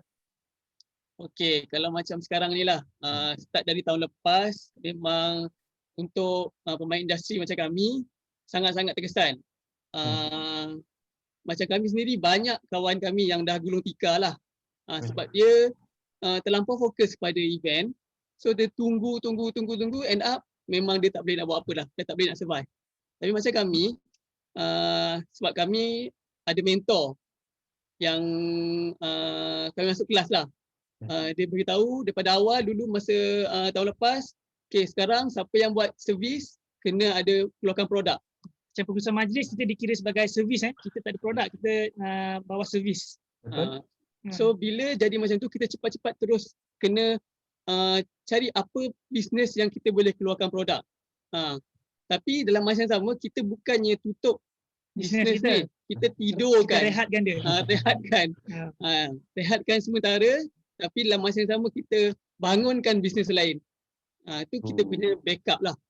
Tapi lama tu cakap bila jadi macam ni, alhamdulillah sampai sekarang kami still lagi boleh bertahan, dan dia kata kunci dia sebenarnya kena adapt. Kita tak boleh takut perubahan. Bila berlaku macam contohnya COVID ni memang sangat jelas lah. Berlaku COVID, kalau siapa yang bertahan tak nak berubah, memang habis. Itu contoh keliling kami dah jadi. Kan? So apa yang kami buat, kami bukan keluar produk-produk yang jauh daripada bisnes pun. Kami buat, kami wujudkan studio bergambar. kita tak boleh buat majlis kat luar. So kami jemput orang datang ke ke studio kami, ke butik, kita buatkan satu set pelamin yang cantik. Lepas habis nikah kat pejabat kadi terus datang bergambar. Faham tak? So itu yang kita adapt. Kita jangan harapkan orang datang ambil servis kita dekat rumah dia. Kita panggil orang datang kat tempat kita. So itu antara yang kami buatlah. Dan baju-baju pengantin banyak kan. Kami sewakan, ada yang kami sewakan pada harga yang promosi, ada yang kami let go je terus buat jualan pre-love. Memang kami tak sangka masa kami buat tu sambutan sangat menggalakkan. Sabah, Sarawak, Singapura nak baju pre-love. Baju-baju pengantin yang lama-lama kita jual je. So kita jangan takut untuk buat perubahan. Selama ni kata kita buat event-event je, takkan kita nak pergi jual baju, takkan kita nak buat pelamin dalam, tak, semua kita kena adapt, kena laju. Okay, tapi dalam masa yang sama, dalam keadaan sekarang ni bukannya orang tak nak buat event lah. Tak boleh je. Tu satu lagi, ada yang kita buat event tapi kita tak boleh nak tunjuk. Faham tak maksud tu? Maksudnya? Maksudnya contohlah kan, macam Nielofa kan. Oh, Nielofa. Nielofa punya wedding, dia buat wedding. Yes. Tapi dia macam terlampau exposure. Dia dah lah selebriti kan, tapi dia post dekat IG, post dekat FB, kat bagi media. So benda tu menimbulkan ketidaksenangan ramai pihak yang nak buat event tapi tak dapat buat. Betul. So kalau dia nak buat, sepatutnya dia kena diam-diam. Bukan nak ajar apa, tipulah. Tapi ni sebab kita nak survive tu tak? Betul. Sebagai event planner kita kena survive. Dalam masa yang sama kita kena jaga perut nasi kita jugalah. Okay, so bila kita buat event ni, memang ada. Hari-hari sekarang ni, ada orang call kami, WhatsApp untuk buat pelamin kat rumah. Tapi kita tak boleh nak terlampau cakap, oh hari ni ada buat pelamin. Hari ni buat kat sini, pelamin kat sini. Tak boleh. Sekarang, dalam masa sekarang memang tak boleh. Sebab itu, netizen sekarang ni kan cepat kan? Yes, betul. Kan cepat je viral. Kena report kan? Satu lagi, saya rasa tadi tak jawab sangat soalan tadi. Sebenarnya tanya pasal perubahan yang berlaku, mendatang sebenarnya sekadar start dah sebenarnya. Sekarang kita dah kurang dapat yang wedding inquiries yang dulu sebelum ni nak 1000 packs, 2000 packs. Tak, sekarang ni orang dah banyak buat majlis yang intimate. Majlis untuk 50 orang, majlis untuk 100 orang, majlis untuk 150 orang. So semua jangan risau tau. Dalam bidang event planner ni, masa depan kita cerah sebenarnya. Cuma dia akan berlaku perubahan. Masa depan tak mungkin akan sama dengan yang selepas COVID. Memang akan banyak perubahan. Cuma kita kena adapt je. Jangan takut. Kita jangan takut lepas ni tak ada event. Job, tak ada. Event tu tak akan ada. Kan orang mesti akan kahwin, company mesti akan buat event, semua akan ada. Cuma dah ada perubahan lah. SOP lah, majlis tak boleh buat ramai-ramai. Tapi orang tu tak akan buat majlis. So jangan risau. Contoh macam LSDN tu lah yang kita buat tu. Masa 2019 tu memang kau-kau lah kan sebab satu Malaysia. So memang exposure semua memang besar lah. Tapi macam tahun lepas, selepas COVID, kita still buat lagi untuk LSDN. Tapi kita tak post langsung. Dan majlis pun berskala kecil, majlis pun memang SOP lah. Dalam dewan tu semua orang duduk jarak-jarak. Maknanya kita still ada event, jangan risau. Cuma orang cakap betul lah, norma baru, bukan normah baru norma baru. Alright. Okay. Menjawab soalan kan? Sangat menjawab. Okay, next. Rasanya kita perlu teruskan kot dengan slide sebelum kita jawab soalan lain. Okay. So untuk yang tadi, sambung pasal LSDN tadi. Okay, rasa ni dah isu problem tadi dah cerita dah tadi rasanya. Isu problem tadi pasal loading, time constraint, semuanya kita dah cerita lah. Okay, next dia pergi untuk okay, yang ni solution. Ini pun dah tadi juga. Kita cakap tadi kan, kalau kita ada problem mesti ada solution kan. Itu yang kita kena sentiasa keep track dengan klien. Kita kena remind klien pasal progress schedule. Kadang klien ni dia suka bertangguh-tangguh. Kita yang kena kejar dia. Itu saya kata tadi, event planning ni kadang-kadang orang tak suka. So dia suka kejar orang. Okay, kita masuk case study kedua lah Mungkin boleh laju sikit Okay, yang kedua kita masuk untuk wedding pula. Okay, tadi untuk corporate function, ni untuk wedding. Okay, ini wedding yang kita buat untuk Indian wedding. Okay, Indian wedding ni Sonia dia India, Steven ni dia Masaleh. So yang deal dengan kita ialah bapa pengantin perempuan tu, Mr. Ramesh. Yang ni kita buat dekat Glasshouse Putih. Duration dia 3 bulan. Macam saya kata lah, untuk wedding biasa 3 ke 6 bulan lah. Okay, next. Okay, macam biasalah setiap event tu kita kena ada project execution. Okay, kita kena ada shortlisted. Okay, kita shortlisted ni Maksudnya klien sebenarnya dia ada beberapa vendor tau dia cari. Dia bukan cari kita saja. Maksud dia kata dia ada cari success, dia ada cari company-company Chinese wedding decorator, India wedding decorator dan dia jumpa semua ni dulu. So kita nanti ada shortlisted. Okay, macam nak tahu tak kita shortlisted kenapa? Okay, sebab masa ni yang dia beritahu kita sendirilah. Dia kata kenapa dia pilih kita ialah setiap kali kita nak jumpa dia, kita akan lebih awal dari dia. Okay bang. So kita kena jaga masa kita. Penting ni student selalu kan kena jaga masa lah. Kenapa pentingnya punctual, kadang pensyarah marah kenapa lambat semua kan. Saya benda sangat penting. Serius, projek ni kami dapat satu je alasan dia. Dia kata semua orang cantik-cantik. Dia kata semua orang bagi harga yang kita affordable. Tapi sukses dapat sebab sukses sangat punctual dan terlebih punctual dia kata. Dia takut.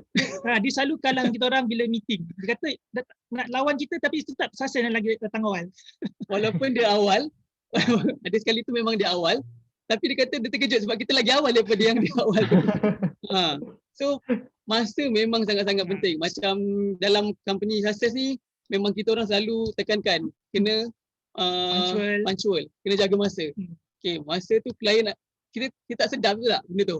Rupa-rupanya benda tu klien benda kecil je tapi itu sebab klien pilih kita. Okay, first kali masa tu kita jumpa dengan klien dekat rumah dia. Rumah dia dekat Kota Damansara. Dia ceritalah apa-apa sebab anak dia tak ada kat sini. So yang dia semua bapak dia. Tentang apa yang bapak dia nak, decoration macam mana, colour, semua bapak dia yang tentukan. Dia tahu-tahu anak dia kahwin balik pada US, kahwin je. Maknanya memang semata-mata bapak dia yang uruskan. Okay, lepas tu kita pergi site visit dekat Glasshouse, kat Seputih, dekat area-area Mid Valley tu. Okay, lepas tu kita finalize lah apa klien nak. So macam klien ni sebenarnya dia sangat-sangat fussy sebenarnya. Istilah ni sebenarnya dia sangat-sangat fussy. Sebab dia ni salah seorang director FedEx Malaysia tau.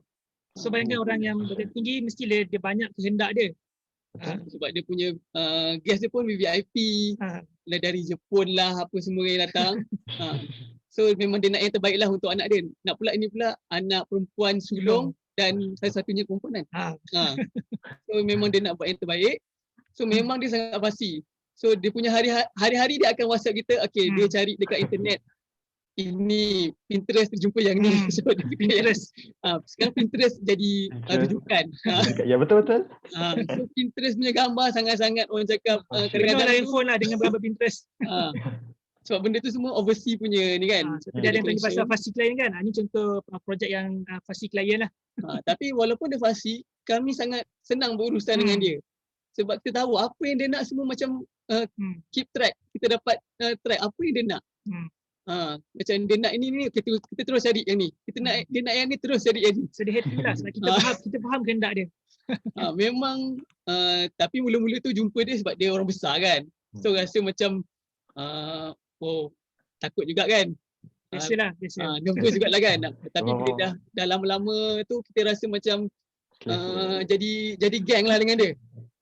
Biasa mula-mula memang kita nak cari chemistry dengan klien tu memang susah sikit. Tapi bila kita faham dia, kita tahu apa yang dia nak, akhirnya bila dah jadi macam tu sampai sekarang dia still lagi keep in touch dengan kita.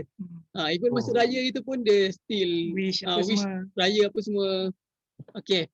Lepas tu bila kita dah tahu apa dia punya requirement, sama juga macam corporate function tadi lah. Kita kena buat preparation, kita kena tahu prop apa yang perlukan, manpower berapa ramai, logistik. Okay, yang ni setup. Yang ni kita set up dalam masa 12 jam kot. Masa pendek. Kita boleh masuk tempat tu pagi, majlis dia petang dah start. So set up the whole venue tu dalam masa 12 jam saja. Ya betul. Sebenarnya kurang daripada 12 jam sebenarnya. Kurang lah. Dan memang kita kena deco the whole Glasshouse tu. Dia bukan kecil-kecil je. Dia menyebabkan kerja yang sangat banyak. Gambar yang kita gambar kat sebelah ni memang masa majlis sebenar tu lah. Majlis sebenar. Maknanya semua table ada deco yang macam ni. Saya ada 10 set macam ni rasanya. Ha. Dalam masa yang singkat. Itu isu kita punya isu kita masa setup untuk yang ni lah. Masa sangat pendek. Dan bila kita tahu masa sangat pendek, so kita kena cukup manpower. Dan kebetulan masa ni kami ada job-job lain juga. Itu yang kita ada shortage of manpower tu. Kita masa pendek, kekurangan tenaga kerja. Itu isu kita masa tu. Dan yang kita punya job lain-lain pun besar-besar juga sebenarnya. So nak cover sini betul, nak cover tempat lain lagi. So benda biasa yang planner akan jumpa. Kita ada beberapa job yang jalan sekali dan semua pun memerlukan perhatian. So macam mana kita nak handle? Itu tugasan kita sebagai event planner lah. Macam mana kita nak manage betul-betul. Okay? Lepas tu short of duration, short setup, pasti klien tadi kita dah cover tadi, manpower pun kita dah cover tadi. Memang kita kekurangan manpower tapi kita ada solution lah. Okay, untuk yang ni solution pada isu tadi adalah kita mula-mula brainstorm untuk konsep yang macam mana yang dia nak. Masa ni dia nak konsep garden lah kan. Garden rustic. Nak rustic nak garden. So macam mana kita nak come up dengan yang sesuai. Itu anak dia lah pengantin tu. Sonia Sonia dengan Steven lah. gambar tu. Okay. Early finalization of project brief. Yang ni kita kena, sebab kita tahu masa tak cukup 3 bulan saja kan. So memang kena cepat-cepat finalize dia punya brief lah. Tak boleh lama-lama. Okay. And then masa ni memang kita tahu kekurangan tenaga kerja. So kita cepat-cepat awal kita dah cari part timer dah. So part timer dan memang kita betul-betul brief lah apa nak kena buat. Sebab masa start je hari setup tu dah tak ada masa untuk nak ajar dah. Masa semua datang buat je. Sebab kita dah brief awal lah. Dah brief awal. Sebab tu planning masa tu penting. Bila kita buat suatu projek ni, kita kena ada work order. Work order ni maknanya apa yang kita dah detail discuss dengan klien semua dah detail dekat dalam work order tu. So bila kita punya staff tak kira lah full time ke part time, bila tengok work order kita dah faham dah apa nak kena buat. Work order tu dia macam list detail lah apa yang you kena buat hari ni kan. So dalam work order tu tak payah tanya dah. Bila kita bagi kerja just tengok work order, okay, terus buat. Okay, pada yang tak faham lah contohnya work order. Contoh macam dekat entrance yang dekat pengantin duduk ni kan. Okay, dekat work order tu kita dah buat siap-siap dah sketch dia apa benda prop yang diperlukan, bunga banyak mana, bunga color apa, daun apa, span banyak mana, semua detail, memang detail work order. So benda ni memudahkan kita. Awal-awal memang susah lah sebab kena buat detail kan. Tapi masa setup dia sangat-sangat membantu sebab dia tak perlu kita berada di semua tempat. Okay. Lepas tu time management lah macam cakap tadi. Kita sangat-sangat kesudukan masa untuk setup sebab event tu start pukul 6 petang. Masa tu tak silap kita boleh masuk dalam pukul 10 pagi. So itu adalah masa yang diperlukan, yang kita ada lah. So kita kena betul-betul plan apa yang kita nak buat. Okay. Kita kembali pada soalan pula. Okay, so daripada Arisha Syazwani. Saya nak tanya, apa jalan penyelesaian yang akan diambil jika disalahkan oleh klien?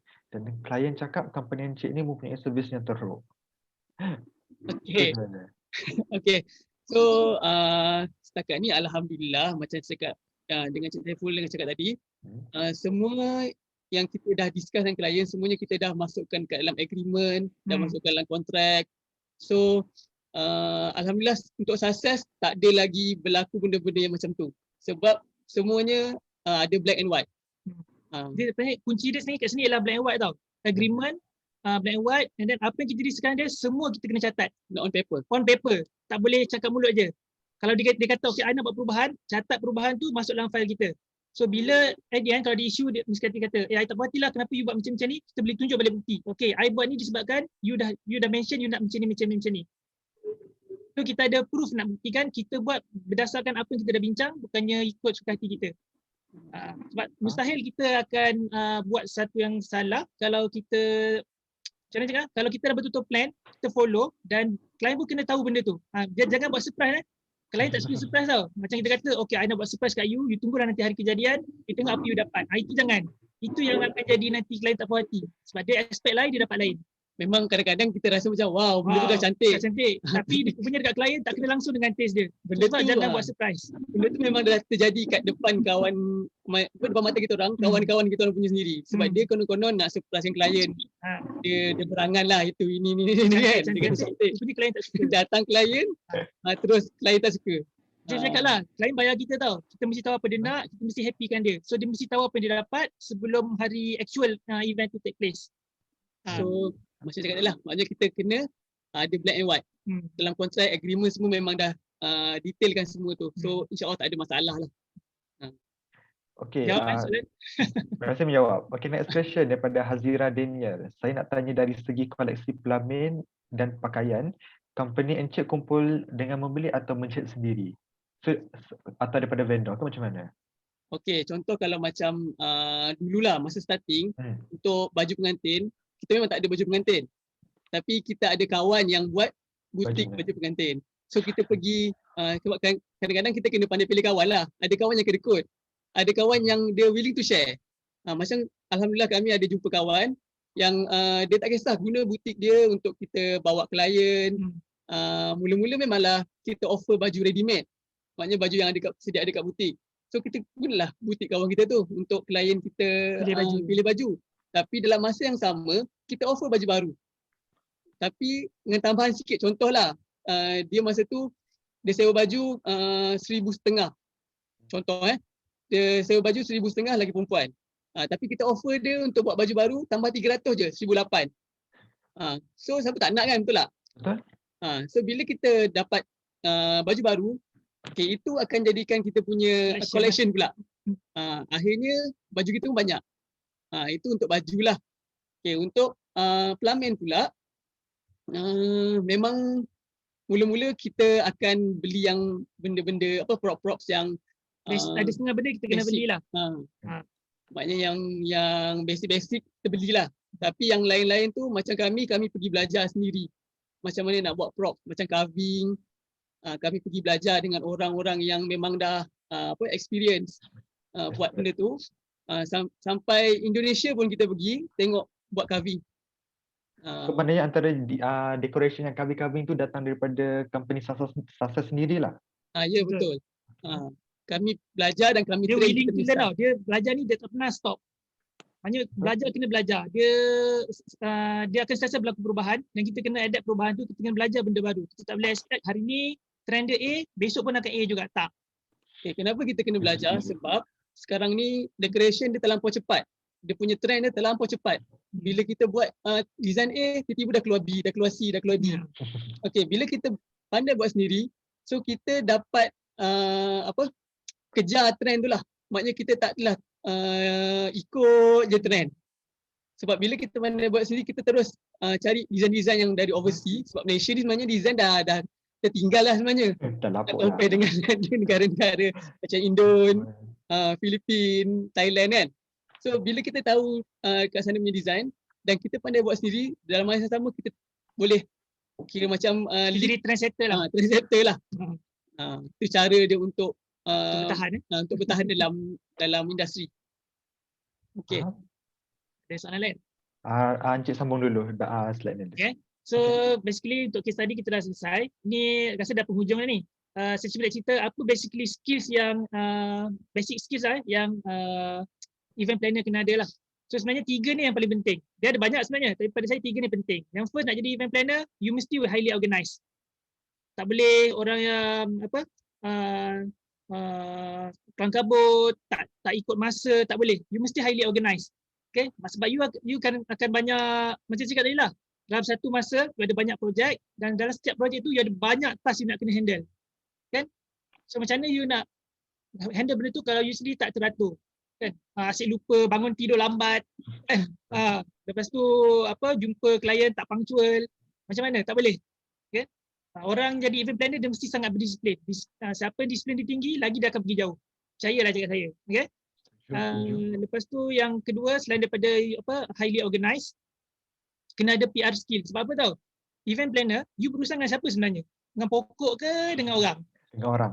Dengan orang kan? Yes. So sebenarnya nak jadi event planner yang bagus, orang cakap kena seorang yang sangat mudah didekati. seorang yang mudah berurusan dengan orang, kita tak boleh, dia macam ni saya cakap, saya ingat Cik Syukri bukannya orang yang ke depan sangat tau. Kita ni sebenarnya mesti ramai dalam sini introvert je sebenarnya, tak suka nak jumpa orang sangat apa semua. Tapi in this line, dia bab kerja ke depan je. Selain kerja tak apalah nak malu-malu balik. Okay, mesti kena approachable. Mesti apa orang cakap, sebab kita nak High kena interact confidence. dengan orang, betul kan. Dia jumpa orang confident je. Lepas tu dia diri sendiri balik.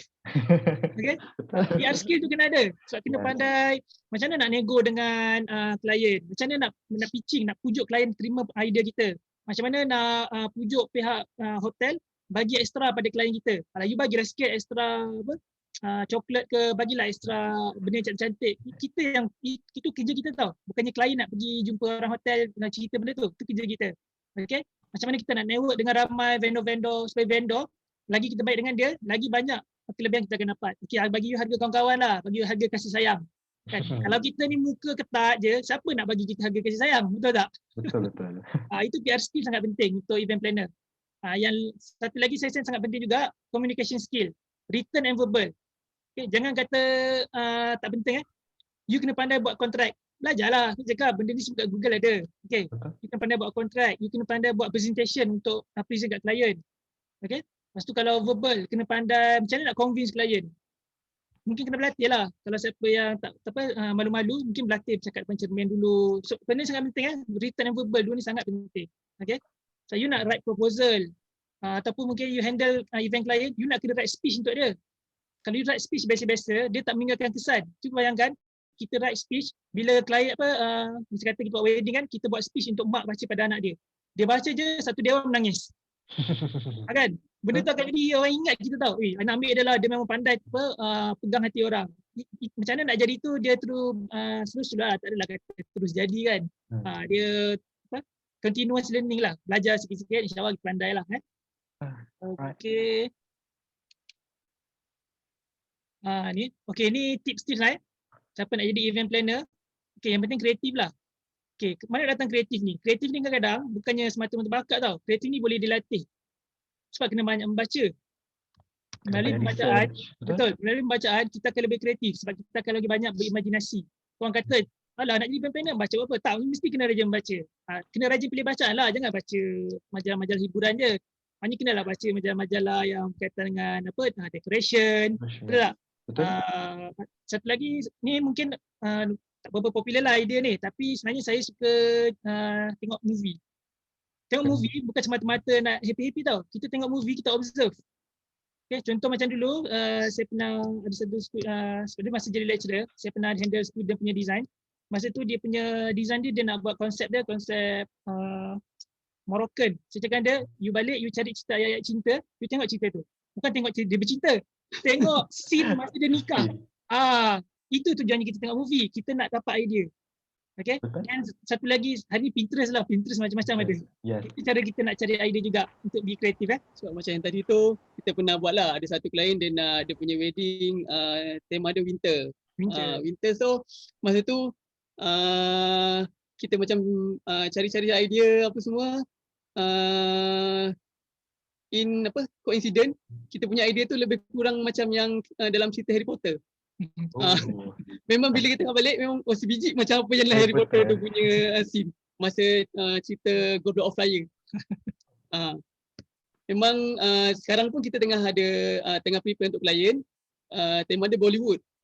Dalam Bollywood ni pula kita try masukkan elemen dalam cerita, kalau siapa yang suka tengok cerita Bollywood, Three Idiot. So sebenarnya bila kita tengok cerita tu inspiration lah, inspiration. Bukan tengok saja lah, kita tengok apa di sebalik watak tu. Okay. And then next multitasking. Okay, multitasking sangat penting. Maknanya boleh buat 2-3 kerja dalam satu masa yang sama lah. Siapa boleh multitasking, insyaAllah dia akan jadi event planner yang bagus. Okay. Kalau siapa yang dia kalau buat satu benda dia menghadap tu je, insyaAllah lah. Kena belajar jugalah multitasking. Tak banyak, sikit pun jadi. Jangan cakap saya tak tahu. Kena buat dulu. Okay. Betul tak? Okay, misalnya benda ni semua tadi saya dah cakap dah, adapt to teknologi. Betul, teknologi maksudnya sekarang ni macam kata siapa yang susah sangat multitasking, kita ada apps, kita ada software. Guna benda-benda tu semua. Jangan terlalu tradisional sangat. Kan? Berani ni cuba. Kan? Okay. Okay, ni yang last ni untuk fresh grad lah. Ini bukannya skills tapi ini lebih pada attitude lah. Percayalah cakap saya. Mula-mula kerja, please down to earth. Maksudnya jangan keluar-keluar aku grad, aku tahu semua benda. Jangan macam tu. Jangan aku ada degree. Aku ada degree, aku tahu semua benda. Tak, Jangan riak lah. Jangan riak. Jangan riak. Kita keluar kat sana nanti, silap orang yang tak ada pendidikan tinggi, dia lagi pandai buat kerja daripada kita. Sebab event planner ni is about, macam cakap lah, PR skill. Is about technical skill. Benda-benda ni kadang-kadang tak ada dalam buku tau. Benda ni dapat melalui experience. Mungkin orang tu lepas SPM dia terus dia kerja bawa event company dan experience dia lagi banyak yang kita boleh korek daripada dia. Betul. So sebenarnya macam dekat dalam ni yang memang study business, event apa semua ni, so sebenarnya baguslah. Memang dah awal-awal dah expose pasal benda ni. Macam kami awal-awal belajar engineering, belajar architecture. So lepas tu barulah nak belajar pasal event kan. Tapi untuk anda-anda semua memang sangat-sangat beruntung sebab dari awal memang dah didedahkan dengan benda-benda ni. So bila keluar kerja nanti sebenarnya masa untuk cari experience, belajar daripada experience orang lain, skill-skills, macam kat shortcut daripada diorang ni kadang tak ada dalam buku. Benda ni yang kita nak belajar sebenarnya. Macam mana nak buat, contoh macam dalam gambar ni Gambar ni sebenarnya event untuk dinner. Okay, dia sangat cost efficient. Kalau orang yang tak tahu mesti akan keluar kos yang banyak untuk buat design ni. Design ni sebenarnya kita orang pergi kutip daun-daun kering dekat hutan. Untuk jadikan satu event sangat grand. Dan kos dia sangat rendah. Mana kita belajar experience daripada orang yang pernah buat sebelum ni. Sebab kalau tengok ni lah, ni sebenarnya saya just nak share. Ni dekat Grand Dorset Subang. Okay, bila kita masuk ballroom ni sebenarnya, kita bukannya macam masuk ballroom. Kita terus masuk dalam hutan frozen. Kita tengok tu atas-atas tu semua memang kita masuk terus nampak tu. Tak nampak ceiling langsung. Dinding semua tak nampak. Tapi kita tak keluar kos pun. Kita pergi cari kayu-kayu kat hutan je. Kan? Itu yang kita belajar cakap daripada orang yang dah pernah buat lah. Kena Tak experience. ada dalam buku benda ni. And then yang kedua macam saya kata tadi always upgrade your knowledge. Dah habis belajar, lepas ni boleh join seminar, short course, workshop, apa-apa yang berkaitan yang boleh, tak kisahlah apa-apa, management ke, finance ke, decoration ke, apa-apa yang boleh boost lagi. Semua orang mesti ada dia punya kelebihan masing-masing kan. Ada orang dia pandai bahagian dia lebih kat bahagian A, ada orang dia lebih kat bahagian B. So kita nak lengkapkan lagi ilmu kita pergi masuk seminar-seminar, workshop ni. Jangan ingat dah habis degree maknanya tak perlu belajar dah. Mesti kena join juga. Macam kami sampai hari ni pun kalau ada seminar online kami still join untuk tambah ilmu lah. Sekarang lagi senang lah sebab tak payah nak pergi kelas kan. So semua online je. Satu hari boleh pergi sampai 2-3 seminar pun tak apa. Okay. Lepas tu kita kena find your mentor. Okay, find your mentor ni maksudnya kita kena cari orang yang nak share dengan kita. Ramai yang dekat luar sana orang yang hebat-hebat tapi tak ramai yang nak share apa yang dia ada. So kita kena pandai cari orang yang kita boleh duplicate dia punya kerja. Dia tak perlu macam contohlah kita tak perlu nak langgar pokok. Tak perlu nak gagal dulu betul baru berjaya. Kita terus berjaya sebab kita tahu macam mana orang berjaya tu buat dia punya kerja dia. Dah tahu dah step-step dia. Kita follow je. Orang-orang yang macam tu kita kena carilah. Contoh macam masuk kerja kan, ke office tu kita ada manager yang pandai. Kita follow dia rapat-rapat. Belajar dengan manager kita. Jangan macam asyik-asyik nak bergaul dengan orang-orang yang sebaya kita je. Tak. Faham tak? Kena terbangkan muka, bercampur dengan orang yang lebih experience, tak apa. Selalu kena marah pun tak apa. Yang penting kita nak ilmu dia sebenarnya. Tapi kalau orang tu memang berlagak tak nak belajar, tak payahlah. Apa masa lah nanti. Betul. Okay, Encik Syukri dan Encik Saiful, kita ada lagi 3 minit sebelum kita end kita punya talk. Boleh? Rasa ni memang dah slide last kita. Saya dah boleh, mungkin dah boleh buka untuk ada nak tanyaan apa-apa ke? Tanya apa-apa. Okay, sekarang kita buka Q&A daripada kita punya peserta. Okay, soalan paling paling famous sekali. Saya daripada Amirin. Saya nak tanya jika tempat Encik berdua ambil student intern. Okay, sebenarnya memang kita buka lah pada sesiapa yang nak buat intern kat kita. Sebab sebelum ni pun memang ada kita ambil student intern yang apa orang cakap boleh kita ajar, yang boleh kita share ilmu yang kita ada lah. So kepada yang nak apply buat intern kat sini tak ada masalah, boleh hantar CV. So boleh contact apa host, tahu kot kita punya detail. So nanti boleh share lah siapa-siapa nak apa apply intern, boleh, insyaAllah boleh. Okay, boleh. Okay, next question daripada Liana. Berapa bajet paling tinggi yang pernah company Encik terima? Bajet Bajet. Bajet, okay, bajet. Tak expose. Kalau tak tak apa kita. Dia 100,000. Tu je lah dia punya. 100,000. Tapi kena ingat kan, bila kita 100,000 bukannya maksudnya job tu job scope dia besar lah. Hanya banyak pihak yang kita nak kena bayar, banyak pihak terlibat. Jadi memang bersesuaian lah dengan function. Selalunya yang bajet besar ni selalu corporate function lah. Sebab corporate function selalunya dia duit company. So, company dah ada bajet dia. Kan? So nampak tak kat situ sebenarnya kita berada di dasarnya betul. Jangan risau Jangan risau, tak ada job ke apa, insyaAllah ada. Okay, last question dari peserta kita daripada Anis. Bagi grand wedding, berapa lama masa yang diperlukan untuk lengkapkan persiapan dengan rapi dari segi lighting, staging dan sebagainya? Okay, sebenarnya kalau untuk grand wedding ni, kalau kita cukup bajet dari klien tu cukup, sebenarnya tak sampai sebulan pun boleh buat. Sebab kita bila bajet dia cukup, so kita tahu siapa orang-orang yang profesional yang boleh kita hire. Kalau bajet dia tak berapa ni, so biasa yang kita kena buat sendiri, kita perlukan masa dalam 3 ke 6 bulan tu lah untuk buat preparation. Kalau untuk setup grand wedding ni sebenarnya memang kalau kita sebenarnya harapkan dapatlah 2-3 hari tau untuk setup satu event tu. Tapi kadang-kadang tak dapat sebab bergantung pada hotel tu. Kadang-kadang event tu besok malam ni still ada wedding orang lain. Biasa macam tu. So memang kita terikat dengan masa yang diberikan oleh hotel. Dan bila kita dah tahu, itu pentingnya planning. Kita dah tahu masa kita sangat terhad. So berapa banyak pekerja yang kita kena buat masuk. Kalau masa panjang mungkin pekerja sikit. Tapi kalau masa sangat pendek, pekerja memang kena ramai. Faham. Ini cabaran-cabaran dia lah. Kita tak boleh nak ikut masa kita sendiri. Memang kita kena ikut masa venue yang kita pilih tu. Okey.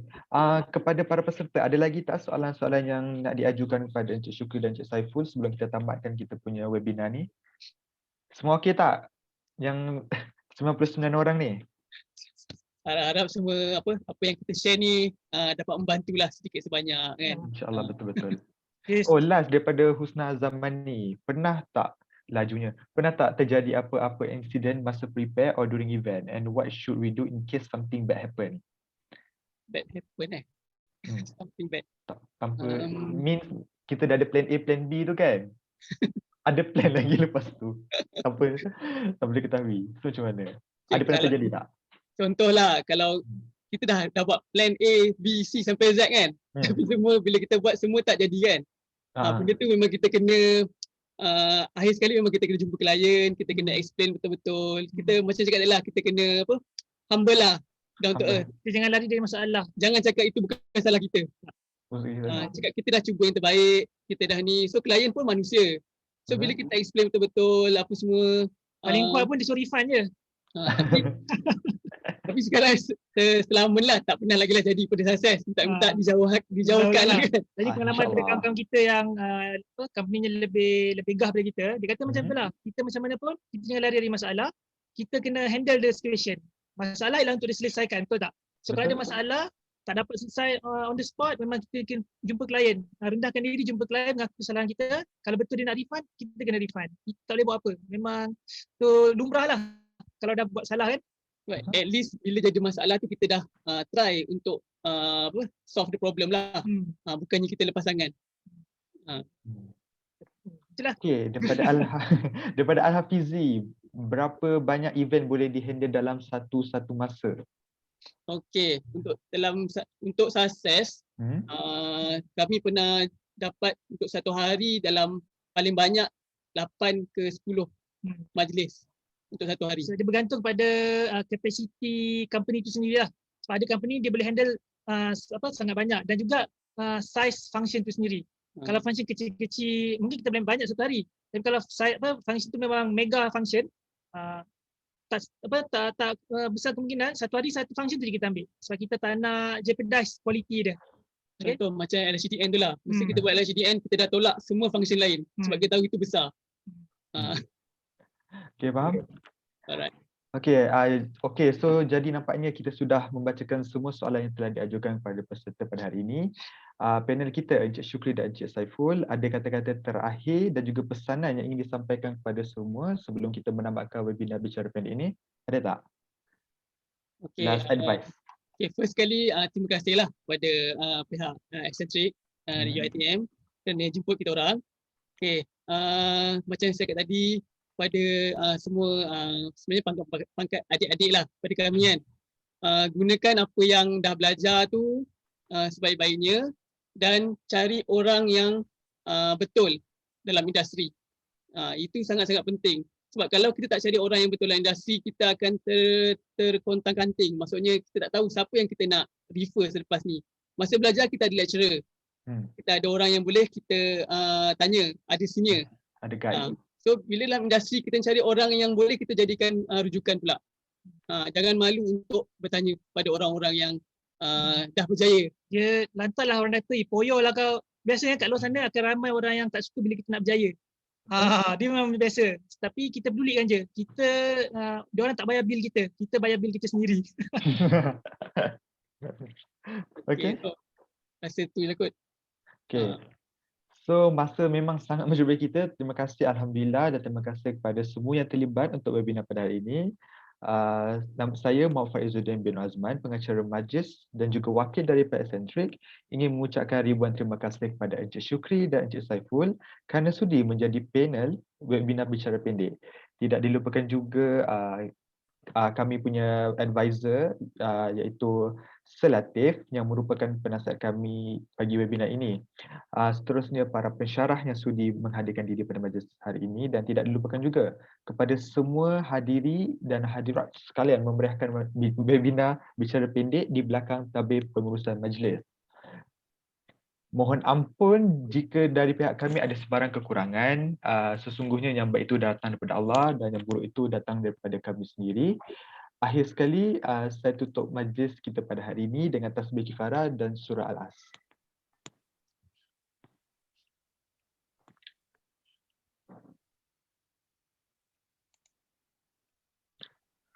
Okey, dalam makluman, borang pendaftaran, borang maklum balas dan isi sijil akan diberikan di penghujung webinar di ruang chat box. Okey, kedatangan akan direkodkan, jadi diminta semua peserta untuk mengisi form tersebut sebelum meninggalkan webinar ini. Jika ada sebarang permasalahan dengan isi sijil anda, boleh terus maklumkan kepada kami.